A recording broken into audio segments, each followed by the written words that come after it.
Good day, everyone. We will be having our next topic for our subject, multicultural diversity in the workplace.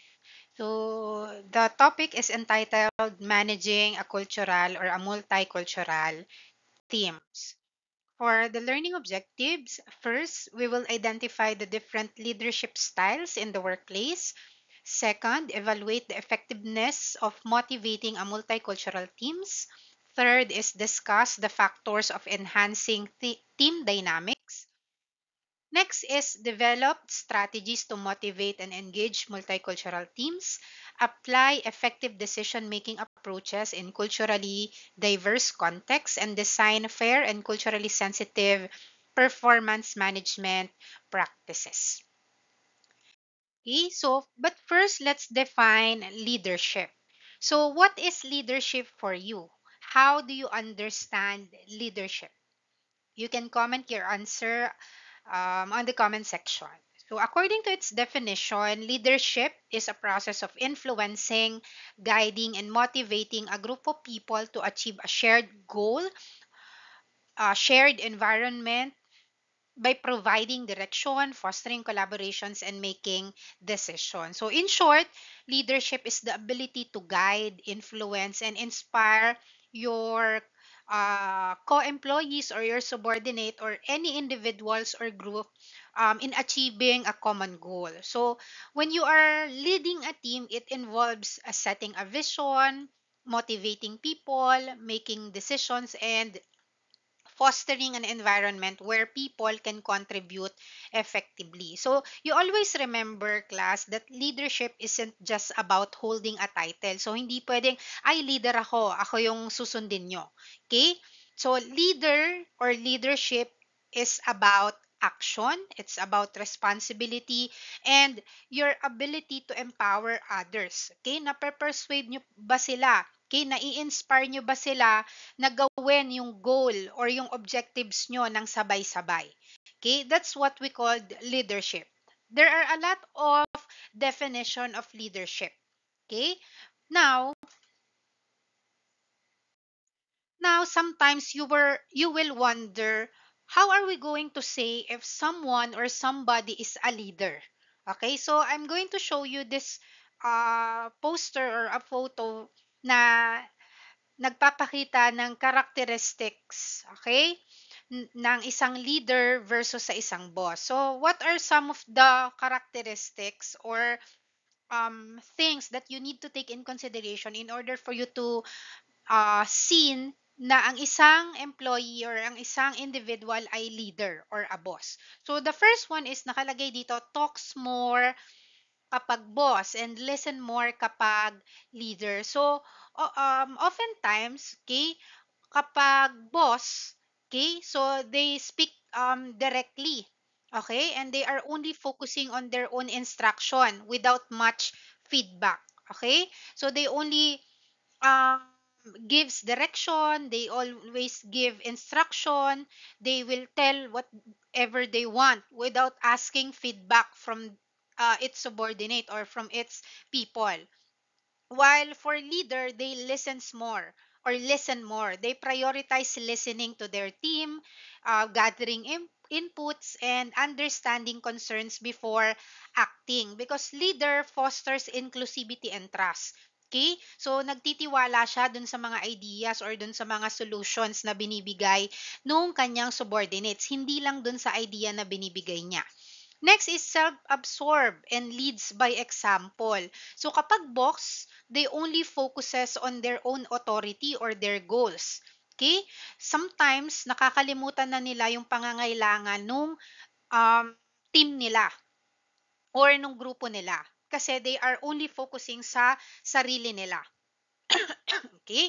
While for leaders, so they are leading by example, meaning they demonstrate the values, the behaviors, and the actions that they want their team to adopt. Okay? So pinapakita nila yung mga actions or yung mga movement, okay, that inspire their team. Okay?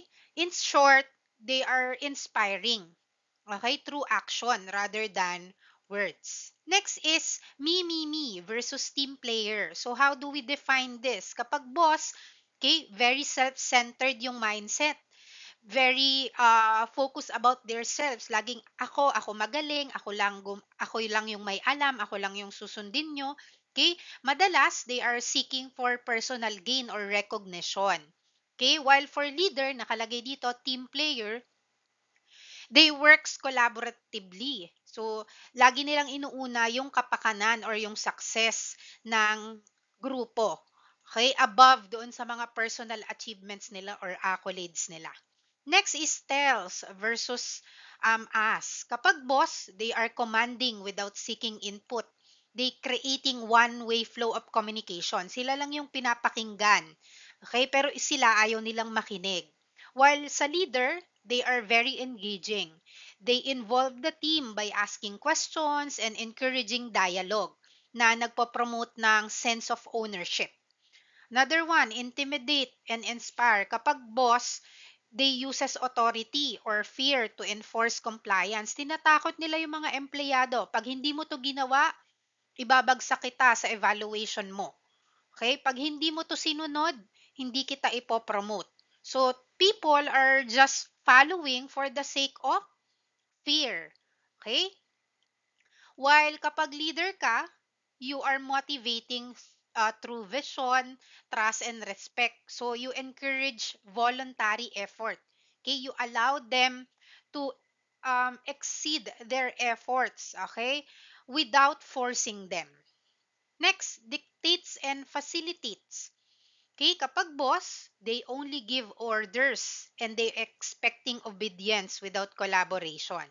Kapag leader, so they are guiding you on the process, they helping you to remove the challenges and obstacles, and they are enabling their team members to perform their best. Okay? Next, how does this affect me versus how does this affect the team? So very simple lang naman to. Pag boss, they focuses on personal impact or convenience. Kapag leader, they consider the collective effect of decisions. So they are focusing on the team growth and harmony. And lastly, judgmental versus supports and encourages. So kapag boss, they only criticize your mistake, okay, without constructive support. So gina-judge niya lang, ay, ang pangit naman ng gawa mo, ay, mali-mali naman yung ginawa mong project or yung ginawa mong output. Okay, without telling you, bakit kaya nagkamali or saan kaya ako nagkamali. Okay? So they are just pinpointing your mistakes. Pag leader naman, so they offer encouragement and constructive feedback. So they are allowing you to pinpoint your mistakes and then they will tell you, ay, dito ka nagkulang. Ay, ito yung dapat mong i-enhance. Okay, tuturuan kita. Ganito dapat yung gawin mo. Okay, so in short, these are the different characteristic para malaman natin na yung difference between boss and leader. So, one of the key takeaways that you should remember is when we tell when we differentiate boss to a leader, when we say boss, they manages authority, control, and directives. While leader, they inspire, they empower, they collaborates. So you always remember that leadership is a relational and focuses on shared goals, trust, and the growth of both individual and the team. Okay, so hindi lamang pansarili niya yung focus niya, but the welfare of everybody.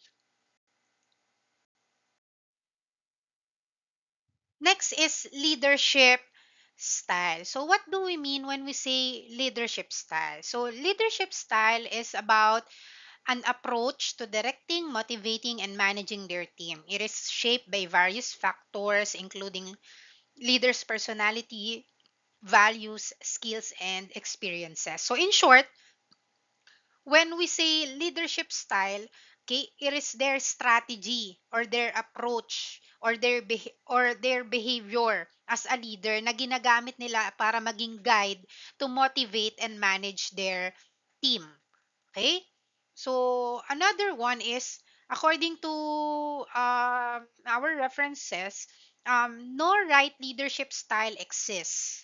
Okay, and what works for one leader may not work for one another. So do you believe that this statement is correct? You can comment your answer below and give me your reasons.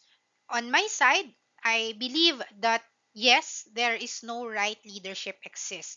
Kasi it depends on how are you going to handle your team, and it depends on the culture and the environment of the organization where you belong.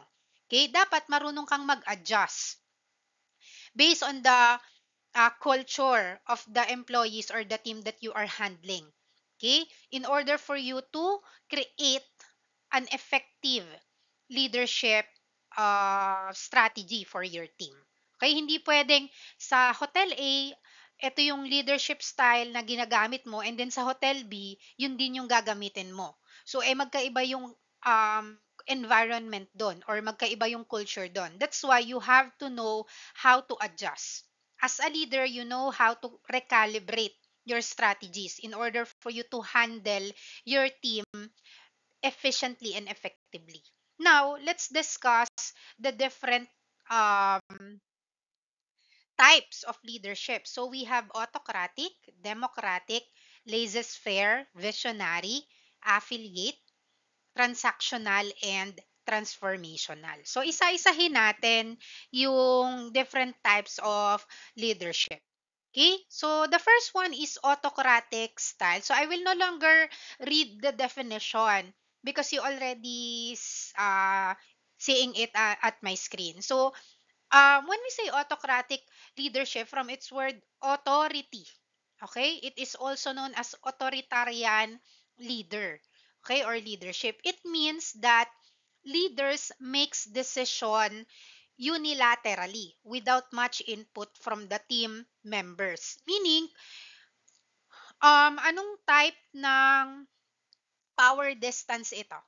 So in a previous lesson, we discussed the different type of workplace culture. So one of the workplace culture is yung power distance. So which power distance will fall the autocratic style?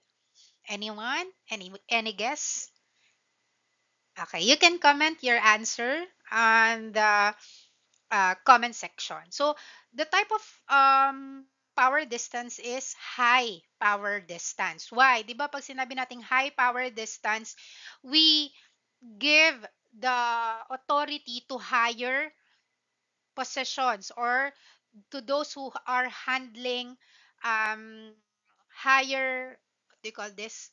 High positions. Okay? Sila lang yung nagde-decide. Sila lang yung nagbibigay ng directions. They are not listening to others. In short, when we say autocratic style, walang masyadong input sa team members or sa grupo. Kung ano yung sinabi ng boss or ng manager, so yun na yung masusunod. Yun na yung ifa-follow. Even though the employees or the subordinates are against to that directions. Wala tayong magagawa kasi autocratic style yung leadership. Pag sinabi ng boss mo na may pasok pa rin tayo kahit bumabagyo na, okay, you do not have a choice. So, ano ba yung mga karakteristik ng autocratic style? So, clear yung directives. Okay? So, kung ano yung sinabi nila, that will be followed. Strong control. Okay? So, yun yung masusunod. And centralize yung decision making. It is applicable from one department to another department. Okay? It is applicable from one employee to another employee. Okay? Anong advantage ng autocratic style? Quick decision making. Kasi nga, isa lang yung nagde-decide. Okay? Isa lang yung iisip ng strategy.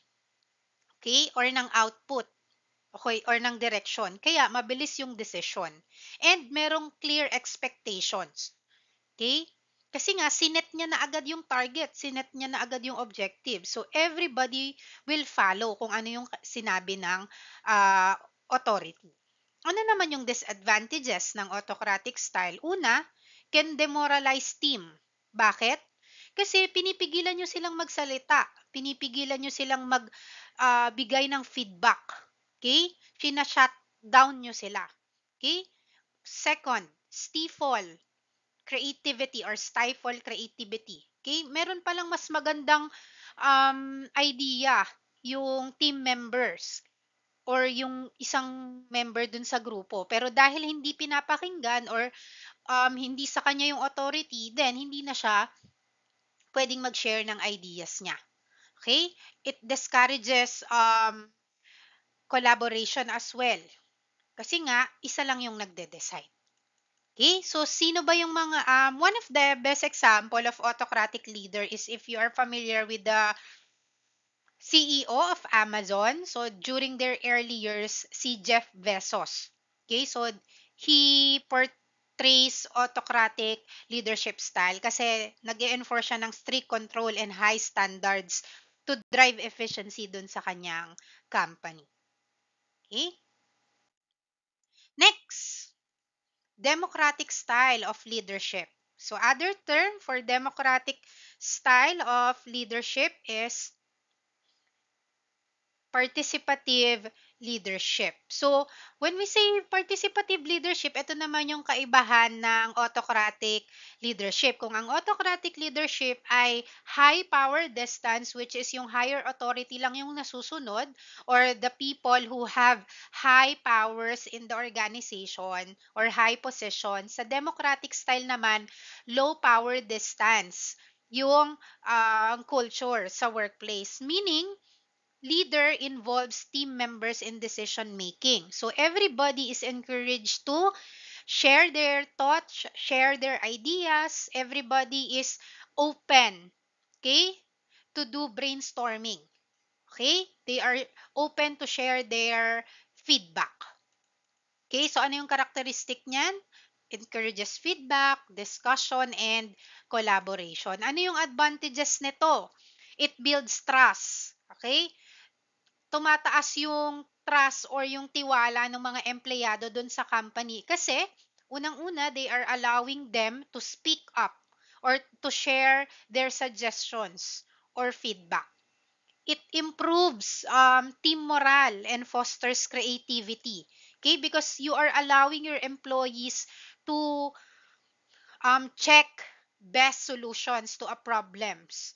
Okay? Or create strategies or approaches that will enhance the productivity of the company. So, sabi nga nila, two heads is better than one. Okay? Everybody is sharing their ideas. However, meron din tong disadvantages. Okay? Una, slow decision making. Okay? Hindi siya pwedeng mag-work during emergencies. Kailangan nyo nang magdesisyon ano ba dapat yung solusyon. Pero dahil lahat ay may kanya-kanyang opinion, lahat ay may gustong gawing strategies or approaches or ideas, nahihirapan kayong mag-come up to a common solution. Okay? So mabagal yung decision making. Nahihirapang makapili kung ano ba dapat yung gawin, okay? Or sundin. Now, one of the examples of CEO or personality na merong democratic style ay si former John F. Kennedy. So yon, lagi niyang binavalue yung consultation and he encouraged open decision. Next, laissez-faire style. When we say laissez-faire style, delegative leadership. Ang lagi ko nga ditong sinasabi is para hindi nyo makalimutan, laissez-faire, lazy. Okay? So when we say laissez-faire style, yung leader, he or she is hands-off. Okay? Hands-off yung approach niya. Hindi niya pinakikialamanan yung team members. Okay? He allowed the team members to have autonomy doon sa trabaho. In short, hindi niya pinakikialaman. Ibibigay niya lang yung project and then, oh sige, kayo nang bahalang gumawa niyan. Bigay niyo na lang sa akin yung output. Okay? So ano yung characteristic niyan? Minimal lang yung supervision. May freedom in decision making yung mga empleyado. And it encourage independence and creativity. Pero ano naman yung mga disadvantages? Una, lack of direction na pwedeng mag-cause ng confusion, 'di ba? Pag binigay mo yung task pero wala ka namang binigay na malinaw na direction, kailan ang deadline, ano yung targets, so maaaring magkaroon ng iba't ibang output or hindi pasok doon sa standards na gusto mo. Kasi nga, hinayaan mo na lang eh. Iniwan mo na lang sa kanila. Okay? Hindi mo sila minonitor. And magkakaroon din ng lower productivity kung yung team ay walang self-discipline. 'Di ba? Kasi hindi ka nagbigay ng deadline, so hindi nila aasikasuhin or hindi nila bibigyang pansin kasi nga you do not set any instructions or directions or any deadlines. So sila magiging um, magpo-procrastinate sila or magiging lousy sila. Kung kailan mo lang siya banggitin, di dun lang sila magmamadaling gawin. Or worst comes to worst, hindi nila gagawin. Kasi nga, you lack giving directions. So, laissez-faire. So, ang isa is um, yung president or yung CEO ng Southwest Airlines. You can search it, see Herb Kelleher. So he practiced laissez-faire style. So he empowered employees to make decisions without constant oversight. And there are a lot of cases or case studies that you can see how he manages this leadership style online. Next, visionary style. So when we say visionary style, it articulates a vivid picture of the future. Okay, so meaning, the leader motivates the team member by connecting their work to the bigger picture. Okay, so they focuses on innovation and transformation. Okay, so meaning, ang focus nito is yung future. O pag ginawa natin to, pag ginalingan natin today, or um, sinipagan nating magtrabaho, tayo rin naman ang aanin nito in the future. O pag ah, natapos mo lahat ng project na to at tumaas yung sales natin. So in the future, baka ma-promote ka ng supervisor or manager.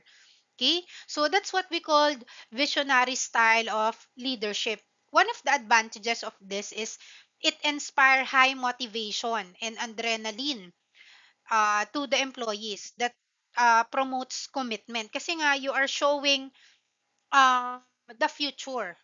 What are the possibilities or opportunities that may arise na pwede silang mag-benefit um, dun sa magiging actions. And it also builds strong organizational culture and loyalty. Kasi nga, you are helping the team to navigate the change effectively, na pinapakita mo sa kanila na ito yung mga possibilities na pwedeng mangyari. However, meron din siyang disadvantages. So, yung vision na sinasabi mo sa mga empleyado mo or sa team mo ay pwedeng unrealistic. Okay? Or hindi naman pala achievable in the future. In short, parang pinapaasa mo lang sila. Okay? Or binibigyan mo lang sila ng false hope. So, yun.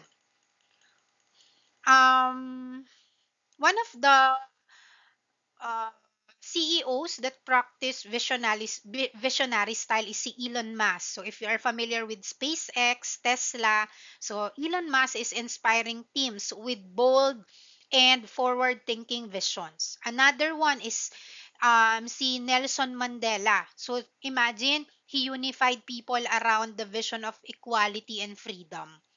Okay? Next, affiliative leadership style. So ano naman ibig sabihin kapag affiliative leadership style? Tatandaan nyo yung affiliate. Okay? Meaning, you are focusing on building strong emotional bonds and harmony within a team. So ibig sabihin, nagsistep ka na doon sa personal matters, okay, of your team. In short, tinatropa mo sila, kino-close mo sila, inaalam mo yung mga personal things about them, like their emotional needs, okay? Or any stories about them para makapag-build ka ng trust, collaboration, and positive workplace culture. So, ano yung characteristic nito?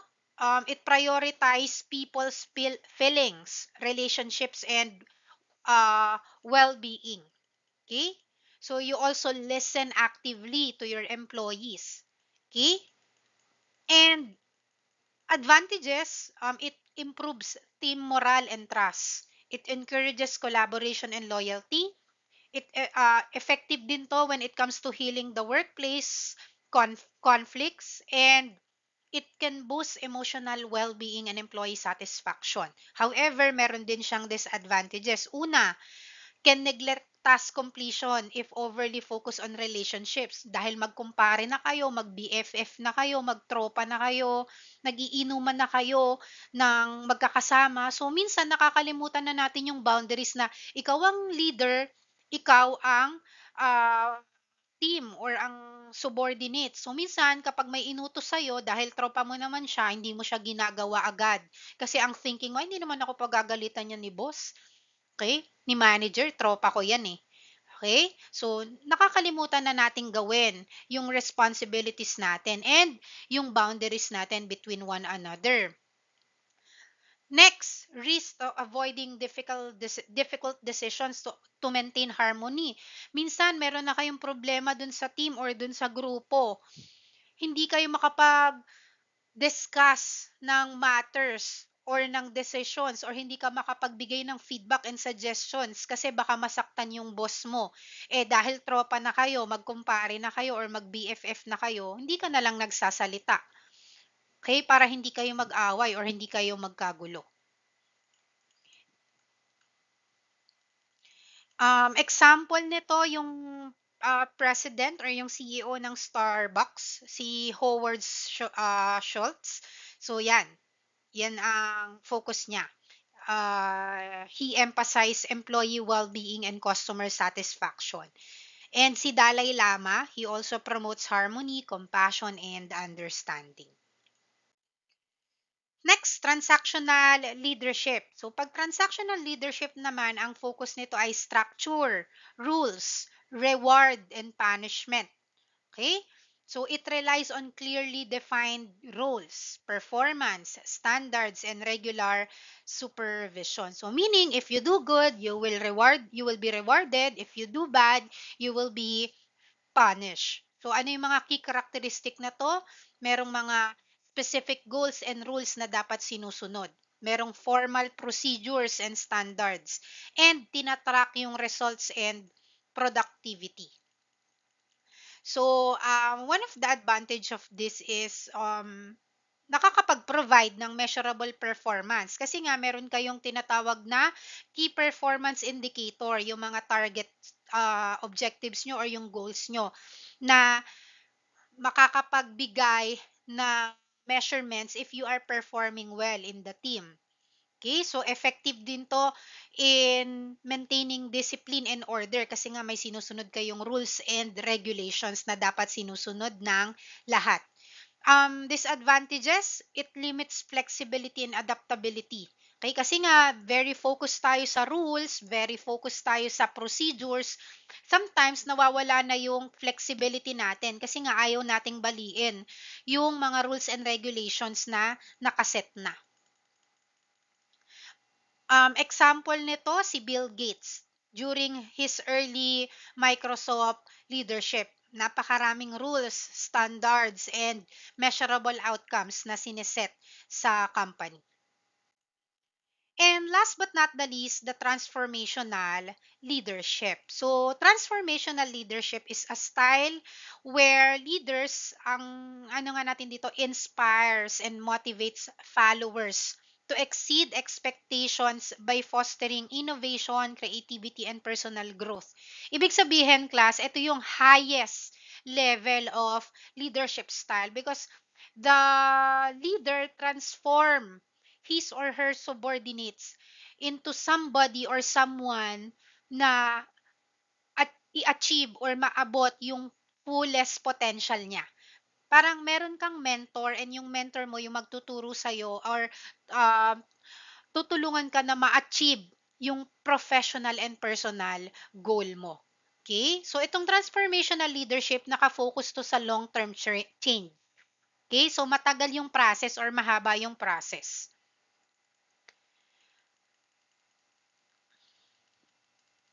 So, yung advantage nito, so you inspire people to do high performances and commitments. And it builds trust and loyalty within the team. It also develops future leaders. Okay? Kasi nga you are transforming them or helping them to achieve their fullest potential.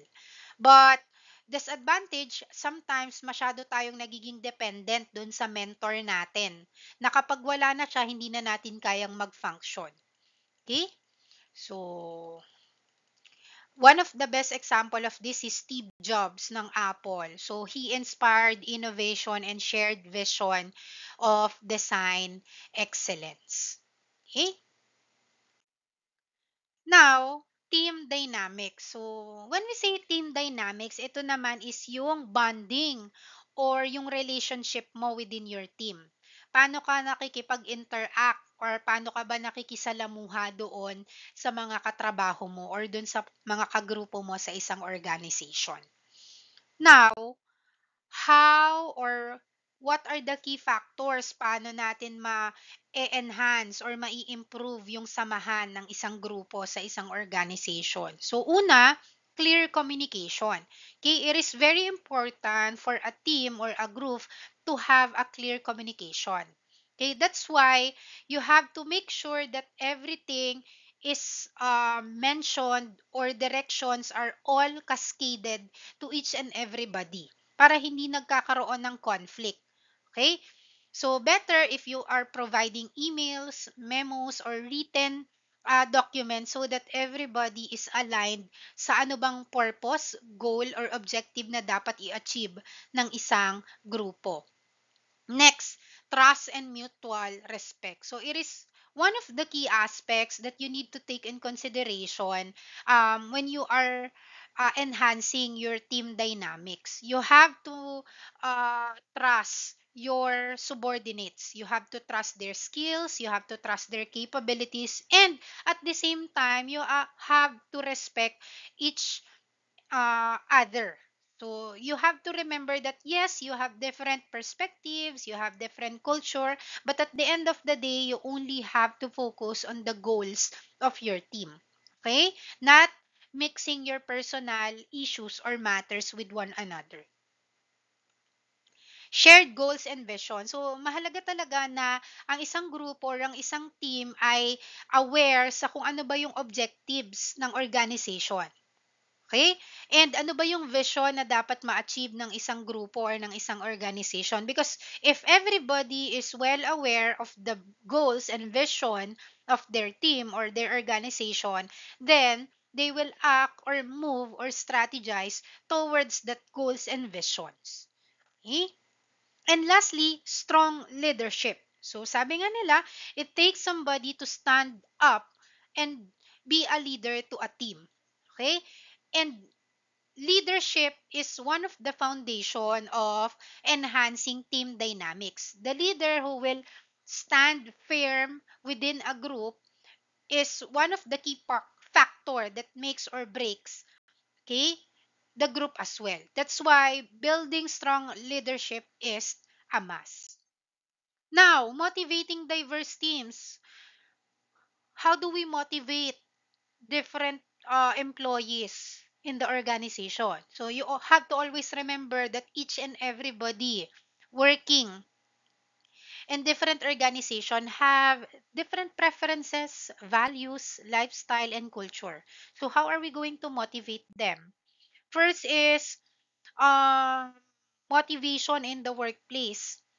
So, yun. Ano ba yung mga strategies that we have to do in order for them to become motivated or um, they call this excited to achieve their targets or comply with their duties and responsibilities. So, the first thing that we have to do is we need to understand their cultural values. As I mentioned, magkakaiba tayo ng preferences, ng needs and wants. Okay? Iba-iba yung mga nakakapagpa-motivate sa atin when it comes to work or when it comes to uh, our career. Okay? So that's why kailangan muna nating unang maintindihan kung ano ba yung cultural values ng mga empleyado natin. Alamin natin kung ano ba yung focus nila. Ano ba yung mga nakasanayan nila in order for us to know on how are we going to target, okay, their factors of motivation. So for example, ito, Yung ibang empleyado galing sila sa USA or sa UK and meron doon silang individualistic culture. So pag sinabi nating individualistic culture, ang focus nila ay personal achievement. Okay? Yung autonomy or recognitions for individual contribution. So gusto nila lagi silang nare-rewardan or top performer, nakokol yung attention kasi nga meron silang ginawang magandang trabaho or magandang output. So they want to be called out individually. They want to be recognized. While meron namang kultura na ang focus ay collectivist, meaning by group. Okay, like the Philippines, Japan.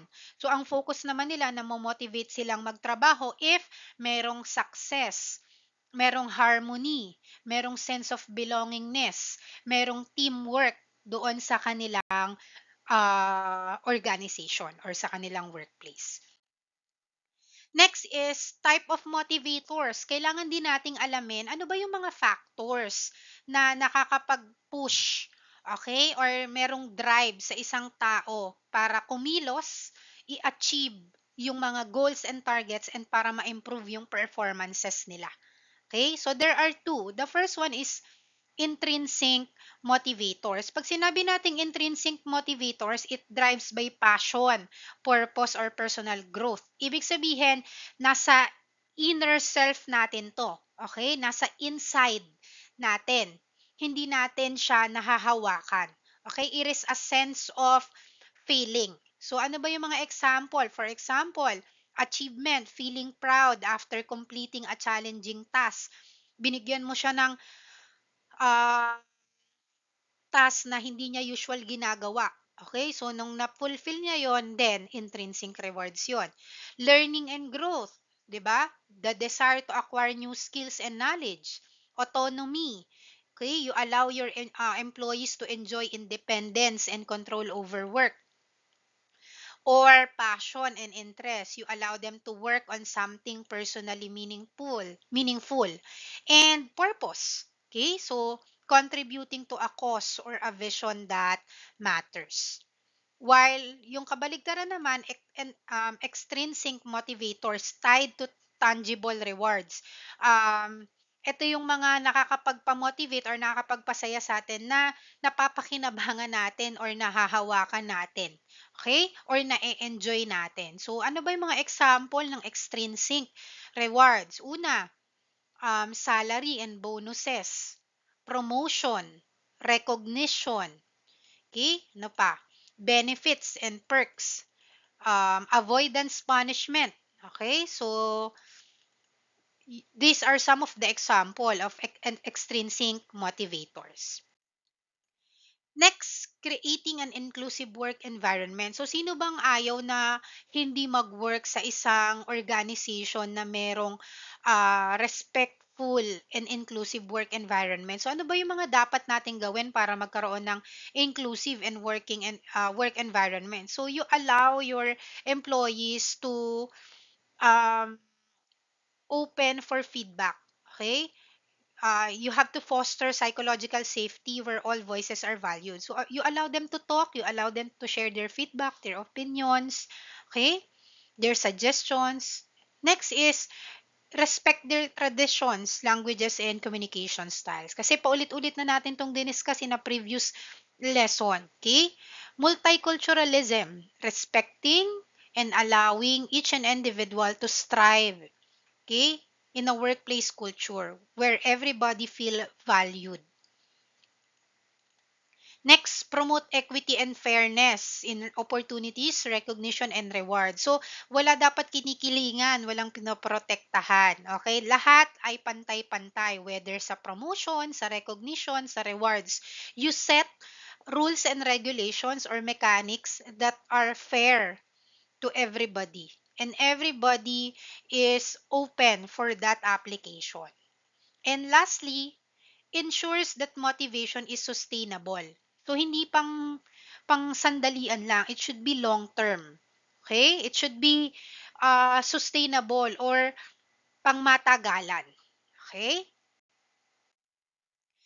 Building stronger teams. How are we going to build stronger teams? So these are the pillars of a strong team. Trust. Okay, we already discussed that. Communication, shared purpose, and accountability. Okay, accountability is what? Being Okay. When we say accountability, you are taking a stand, you are assuming responsibility even though there are failures. Okay?